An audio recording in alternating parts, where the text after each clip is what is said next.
Alia's voice had barely faded across the radio when silence exploded in the cockpit of both F-22 Raptors. For 3 full seconds, neither pilot spoke. Then Raptor 1. Negative. That can't be. Repeat transmission? Alia didn't hesitate. Her voice came again, steady, calm, surgical. Raptor flight, this is Falcon 1 actual. Aircraft call sign Phoenix 908 is experiencing partial flight control failure. Captain incapacitated. Autopilot loss. Maintaining present attitude. Standby for data feed. Inside their helmets and hearts slammed. Falcon 1. There was only one group that ever used that word on encrypted military channels. Operation Falcon. U.S. Air Dominance Special Command, so classified. Most Air Force generals never heard of it. But the 2 Raptor pilots had, because only 2 messages were drilled into them regarding Falcon personnel. If they speak, you obey. If they identify, you never question. Above Flight 908, the Raptors. React Raptor 2 whispering, Jesus, Falcon. I thought they were disbanded. Raptor 1, no, they just went off the grid. Raptor 1 keyed his mic. Falcon actual. Identify authentication string, no hesitation. Alia recited a code, 26 characters long. No stutter, no breath wasted. The world paused. The fighter's secure networks matched it in milliseconds. Classified. Valid level Omega clearance. Both fighter pilots froze, literally afraid to breathe. Someone once told them, if you ever meet a Falcon operator, don't make eye contact too long. They're not like us. They believed it now. In the cabin, Alia Take's command flight attendant stared wide-eyed as the calm, quiet girl in 18A now stood, headset cord trailing, speaking like a commander. Passengers, some confused, some whispering, one guy recording on his phone, until Maria, the senior flight attendant, snatched it. No filming. Sit down. Alia leaned over the inert captain. Checked pulse. Stable. Breathing shallow. CO2 toxicity beginning. They had maybe 18 minutes before cognitive shutdown across the plane. She keyed the intercom, not to panic them, but all passengers remain seated and calm. Flight systems experiencing temporary technical issues. You are safe. Do not approach the cockpit. Her voice, strong, controlled, absolute. The cabin obeyed. Fear turned into trust.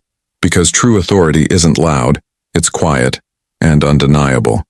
Mid-air war room Alia, radio. Raptor 1. Status Raptor 1. Falcon actual. We are your escort. Say intentions. Alia. We are going to land this airplane. Raptor 2. Copy. Do you require takeover? Alia. Negative. Civilian lives on board. Maintain formation. Link telemetry. She snapped fingers twice. The first officer blinked. Telemetry link? Alia pointed at the hidden emergency data sync module beneath the console. You have it. You just never knew about it. He opened it. A dormant port blinked awake. Something Boeing engineers never mentioned in manuals. He stuttered. Who are you? She didn't look at him. Right now, your best chance of getting home. Panic tries to spread. At row 22, a man stood up. What's going on? Why are there jets outside? Is this a hijack? Maria shut him down. Sir, sit. Now. He didn't. Alia walked out of the cockpit. Everyone froze. She looked ordinary, but her presence was not. Her tone razor calm. No one is hijacking anything. We have a flight control emergency and the captain is unwell. We are working to land safely. Remain seated or you jeopardize 179 lives. Understood? Silence, then nods. Every soul on board believed her instantly. Leaders are not chosen. They reveal themselves when chaos calls. She returned to cockpit. The descent begins. Raptor 1. Falcon. Andrews AFB ready. Runway cleared. Combat priority landing. Alia. Negative. Too populated. Recommend alternate. Dover AFB. ATC. Falcon actual, divert confirmed. Emergency lanes cleared. Weather optimal, the first officer turned, shaking. You outranked the Pentagon. She was checking manifold. Pressure, right now I outrank. Oxygen, focus, something worse appears just as she stabilized pitch. A ping lit her tactical layer data. Line the Raptors saw it too.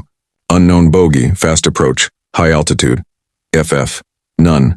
Vectoring toward Flight 908, Raptor 2. Contact. Possible hostile, speed Mach 2.5. Raptor 1.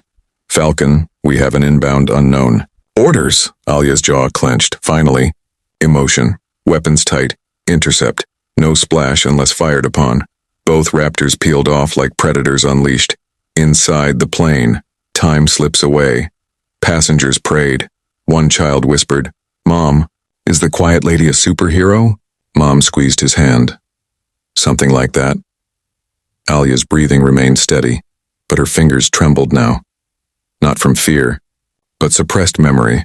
A voice from her past echoed, "Never return to the sky, Falcon. If you do, you will be seen." She ignored it. F-22 intercept.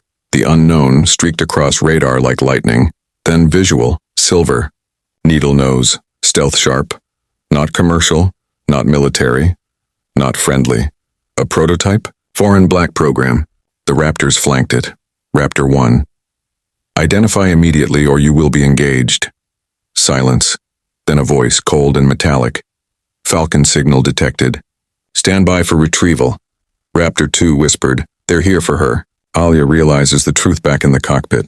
Alert spike fuel bleed. Trim drift, a time running out. She heard the transmission, closed her eyes, so they found me. The first officer stared. "Who found you?" She didn't answer. Instead, Raptor 1, hold that target. You do not let it near us. Revelation at 32,000 feet. The unknown craft slowed beside the Raptors, sleek like a silver dagger. Alia unzipped her hoodie. Under it, a black flight undersuit. Not Air Force. Not Navy. Falcon. Black wing unit crest. The first officer's breath caught. You're not a pilot.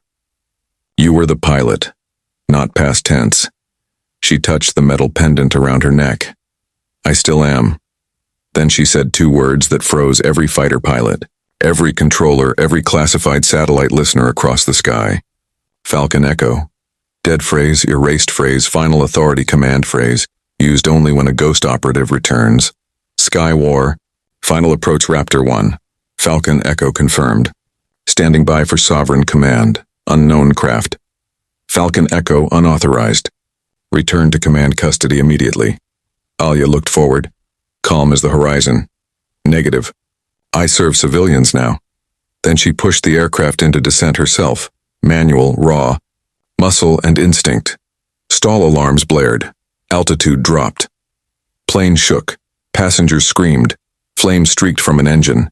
But the descent stabilized. One overwhelmed father whispered, "She's saving us."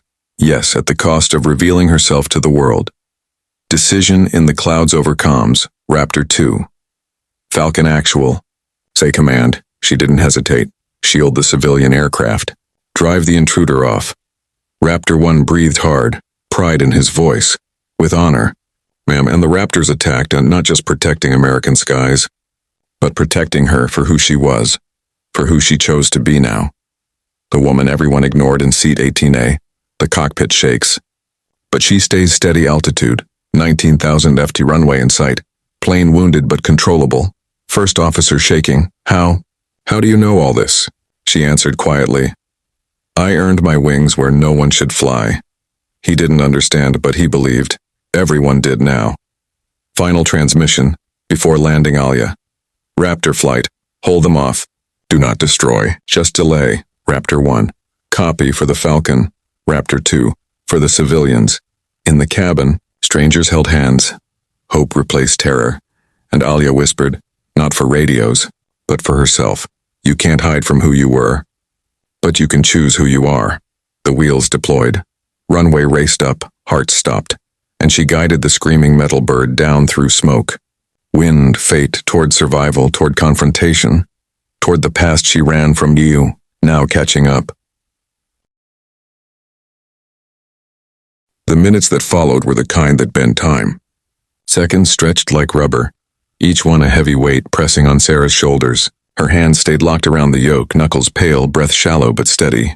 The hum of the engines felt louder now, almost alive, reminding her they were moving through thin air with nothing but skill and hope between life and death.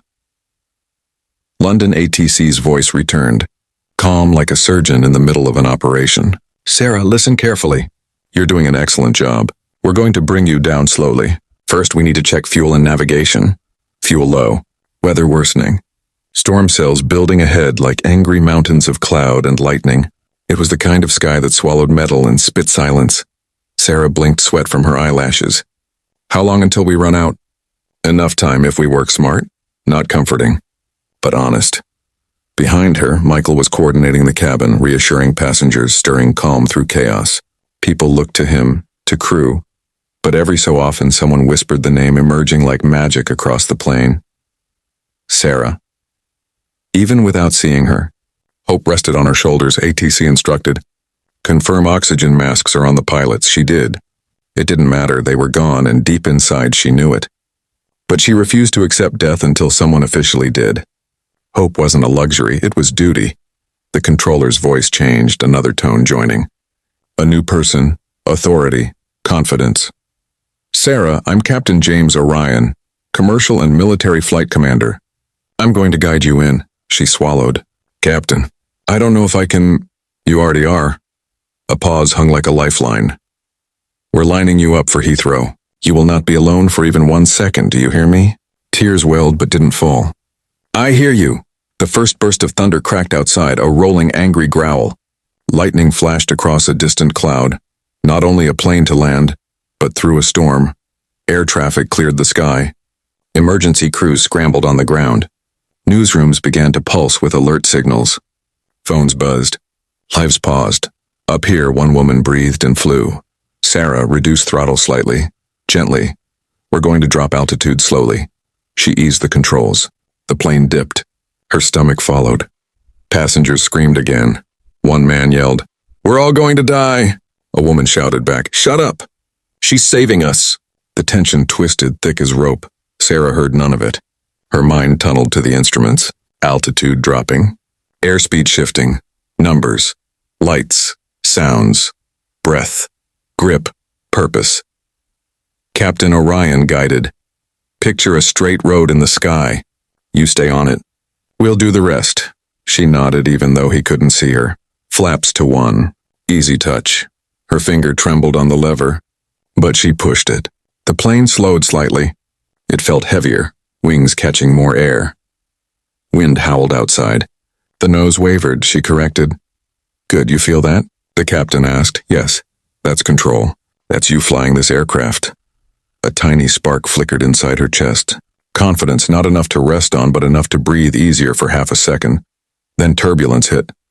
The plane dropped violently, like a stone falling through the sky. Gasps, screams, prayers filled the cabin. Coffee cups flew. A suitcase slammed from an overhead bin. Sarah's heart raced, but her grip locked in steel. She pulled gently upward, stabilizing like she'd done it all her life. Captain Orion's voice came deep and calm. Sarah, you just passed the point where most inexperienced pilots lose control. But you didn't, you're built for this. Lightning cracked. Again, altitude. 9,000 feet. Runway approach system. Armed, final stretch of sky, storm pressing. Like a living thread around them. We're on final approach, Orion said. You'll see light soon. Once you do, trust yourself. Sarah squinted through rain streaking across the windshield. Then faint in the dark, runway lights like diamonds guiding lost souls. Her breath hitched. I see them. Passengers cheered, soft but rising like a heartbeat returning. Auto brake. Landing gear. Flaps full. Airspeed down. The plane trembled violently one last time. Sarah, Orion's voice lowered. Whatever happens now, be proud. You brought them home. She whispered, voice cracking but determined. I'm not done. The ground approached. Fast. Too fast. Sarah flared gently. Just before touchdown, she pulled slightly, hand steady as the earth rushed up, lights blurring beneath. Metal screamed. Wheels slammed. The plane bounced once hard, another bounce. Wings dipped, a cry from the cabin. Then, a thundering roll as wheels gripped runway, screeching brakes. Reverse thrust. Vibration shaking bones. Sarah held on, mind blank except one prayer unwritten but felt. Slow. Slow. Slow. The plane rolled forward. Slowing. Slowing. Then stillness, complete, unbelievable, holy stillness. Passengers erupted. Screams, sobs, applause crashing through the cabin like a tidal wave. Flight attendants collapsed into tears. Michael leaned against a seat and let relief wash over him. Sarah sat frozen, hands still locked around the controls. Silence filled her ears, louder than the storm had ever been. Captain Orion spoke softly. "Well done, Captain Malik. Only then, only when the world was safe, did a single tear travel down her cheek." She stood, legs shaking, turned to face the cabin, and 179 people stared at her like she was light after the longest night. Someone whispered, "She saved us." Another cried, "She did it!" Then applause thundered. People rose, clapping like they were greeting life itself. A mother held her baby to her heart, crying thank yous through sobs. A businessman took off his expensive watch and pressed it into a flight attendant's hand, saying, "Give it to her." Sarah smiled through tears. She wasn't trained for this. She didn't wear wings on her chest. She wasn't supposed to fly. But fate doesn't always choose the certified. Sometimes it picks the brave.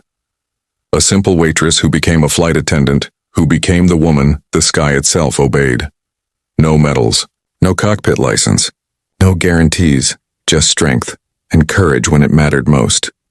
Sarah Malik breathed in, calm now, grounded again, and whispered the words that would echo in aviation history forever. "I just wanted everyone to go home."